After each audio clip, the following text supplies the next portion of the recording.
नमस्कार, आप देख रहे हैं पंजाब केसरी टीवी। आपके साथ मैं हूं रानू मिश्रा। इलेक्टोरल बॉन्ड को लेकर लगातार देश में सियासी वार छिड़ा हुआ है, लेकिन इसी बीच सुप्रीम कोर्ट ने जो फटकार लगाई थी एसबीआई को कि हर हाल में कल यानी 12 मार्च तक चुनाव आयोग का सारा डेटा दे देना चाहिए आपको, उसी आदेश का पालन करते हुए एसबीआई ने सारा विवरण, सारा डेटा इलेक्टोरल बॉन्ड से जुड़ा हुआ चुनाव आयोग को भेज दिया है और हलफनामा सुप्रीम कोर्ट में दाखिल कर दिया। बड़ी खबर हम आपको बता रहे हैं, एसबीआई ने सुप्रीम कोर्ट में हलफनामा दाखिल कर दिया है। चुनावी बॉन्ड पर कोर्ट में हलफनामा दाखिल किया है SBI. State bank of India ने सुप्रीम कोर्ट में हलफनामा दाखिल किया है। बड़ी खबर हम आपको बता रहे हैं।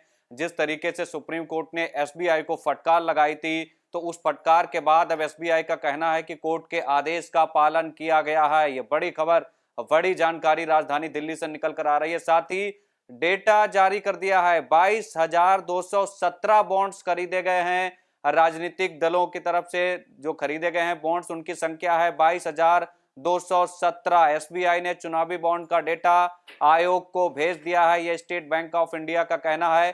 22,217 टोटल बॉन्ड्स खरीदे गए हैं। यह जानकारी दी है अपने हलफनामे में सुप्रीम कोर्ट में स्टेट बैंक ऑफ इंडिया ने, और कहा है कि 22,217 टोटल बॉन्ड्स खरीदे गए हैं। साथ ही यह भी कहा है कि बॉन्ड्स के लिए बाकायदा जो भी प्रक्रिया थी वो अपनाई गई थी। 2019 से 24 तक 22,217 बॉन्ड खरीदे गए हैं। ये स्टेट बैंक ऑफ इंडिया ने सुप्रीम कोर्ट में हलफनामा दाखिल करते हुए पूरी जानकारी दी है, जानकारी मुहैया करवाई है और कहा है कि सारा ब्यौरा हमने भेज दिया है सुप्रीम कोर्ट को। तो अपने हलफनामे में जो एक मोटी मोटी जानकारी है वो ये कि 22,217 बॉन्ड्स खरीदे गए हैं। ये सुप्रीम कोर्ट को बताया है स्टेट बैंक ऑफ इंडिया ने। एसबीआई को किस तरीके से सुप्रीम कोर्ट ने फटकार लगाई थी और अब उस फटकार का असर हुआ है। उस फटकार का असर ये हुआ कि सुप्रीम कोर्ट को ब्यौरा पूरा उपलब्ध करा दिया है, पूरी जानकारी दे दी है। अब जानकारी के बाद 15 मार्च को चुनाव आयोग को अपनी वेबसाइट पर सारा डेटा मुहैया कराना होगा, उपलब्ध कराना होगा, ताकि देश की जनता इसको जान सके और समझ सके। तो 22,217 कुल बॉन्ड्स हैं जो खरीदे गए हैं इस इलेक्टोरल बॉन्ड के जरिए। इसमें किसने कितने बॉन्ड्स खरीदे हैं ये जानकारी 15 मार्च को चुनाव आयोग अपनी वेबसाइट पर पब्लिश करेगा, तब ये जानकारी सामने आएगी। फिलहाल चुनावी बॉन्ड पर सुप्रीम कोर्ट में हलफनामा दाखिल कर दिया है स्टेट बैंक ऑफ इंडिया ने। तो स्टेट बैंक ऑफ इंडिया ने अपने हलफनामे में क्या क्या कहा है, हम आपको एक बार वो हलफनामे की भी तस्वीर दिखा देते हैं टीवी स्क्रीन पर, और उस हलफनामे में क्या क्या लिखा है वो हम आपको बता देते हैं। सुप्रीम कोर्ट में जो हलफनामा दाखिल किया है स्टेट बैंक ऑफ इंडिया ने, उसमें चेयरमैन जो दिनेश कुमार खारा हैं स्टेट बैंक के चेयरमैन, उन्होंने इस हलफनामे में बताया है कि 11 मार्च के आदेश के मुताबिक 12 मार्च को यानी कल इलेक्टोरल बॉन्ड से जुड़ा डेटा चुनाव आयोग को सौंप दिया गया है। एसबीआई ने बॉन्ड खरीदने वाले का नाम, बॉन्ड की राशि और बॉन्ड को भुनाने वाली पार्टी की सभी जानकारियां जो हैं वो चुनाव आयोग को दे दी हैं। तो सुप्रीम कोर्ट के आदेश का बड़ा असर हुआ है। बड़ी फटकार लगाई थी सुप्रीम कोर्ट ने। सीजेआई डीवाई चंद्रचूड़ की अध्यक्षता में ये पूरी बेंच बैठी थी, पूरा पैनल बैठा था 5 जजों का, और असर ये हुआ है कि सारा डेटा सुप्रीम कोर्ट को हलफनामे के जरिए जानकारी दे दी गई है कि उसने चुनाव आयोग को सारा डेटा उपलब्ध करा दिया है। एसबीआई चेयरमैन ने कोर्ट को यह भी बताया है कि 1 अप्रैल 2019 से लेकर 15 फरवरी 2024 तक कुल 22,217 बॉन्ड खरीदे गए हैं,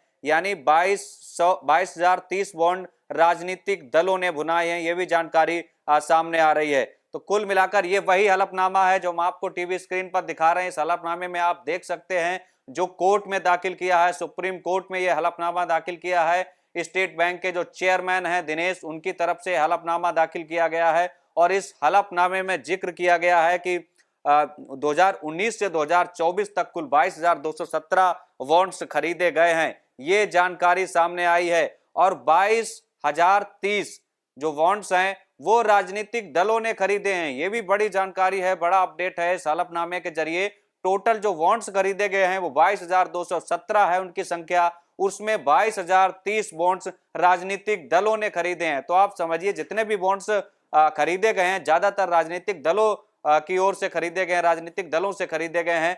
तो ये वही हलफनामा हम आपको टीवी स्क्रीन पर दिखा रहे हैं जो अब से ठीक थोड़ी देर पहले सुप्रीम कोर्ट में स्टेट बैंक ऑफ इंडिया की तरफ से हलफनामा दाखिल किया गया है। ये बड़ी खबर, बड़ी जानकारी, सुप्रीम कोर्ट के आदेश का बड़ा असर हुआ है यहाँ पर और हलफनामा दाखिल कर दिया है।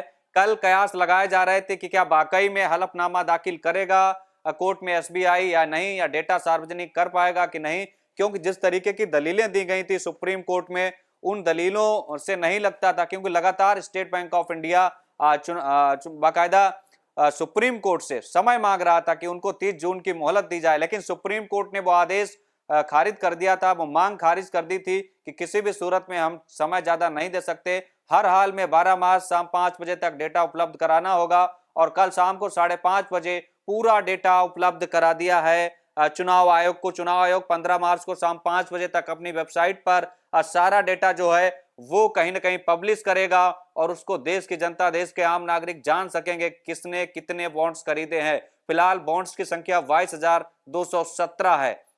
इनमें 22,030 बॉन्ड्स जो हैं वो खरीदे गए हैं राजनीतिक दलों की तरफ से। तो एसबीआई ने इलेक्टोरल बॉन्ड से जुड़ा सारा डेटा चुनाव आयोग को डिजिटल फॉर्मेट में दिया है। जी हां, डिजिटल फॉर्मेट में सारा डेटा दिया गया है। एसबीआई ने अपने हलफनामे में बताया कि बैंक ने सील बंद लिफाफे में एक पेन ड्राइव में 2 पीडीएफ फाइल के जरिए सामग्री सौंपी है। यानी एक पेन ड्राइव दी गई है सुप्रीम कोर्ट में और उस पेन ड्राइव में 2 पीडीएफ फाइल हैं जिनमें इलेक्टोरल बॉन्ड से जुड़ा सारा डेटा है।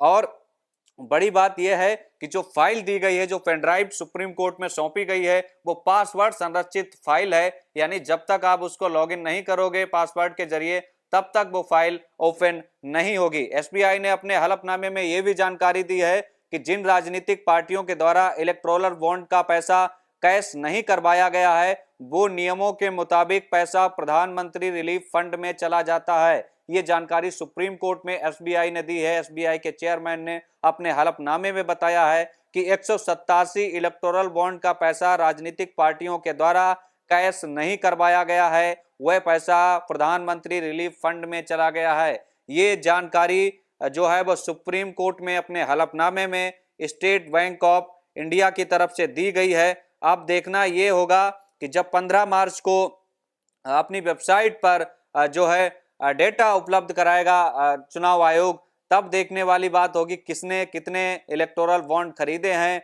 और कितना पैसा कहां पर कैश करवाया गया है। हमसे जुड़े रहने के लिए हमारे YouTube चैनल को सब्सक्राइब करें और नई वीडियो की नोटिफिकेशन के लिए बेल आइकॉन को दबाएं।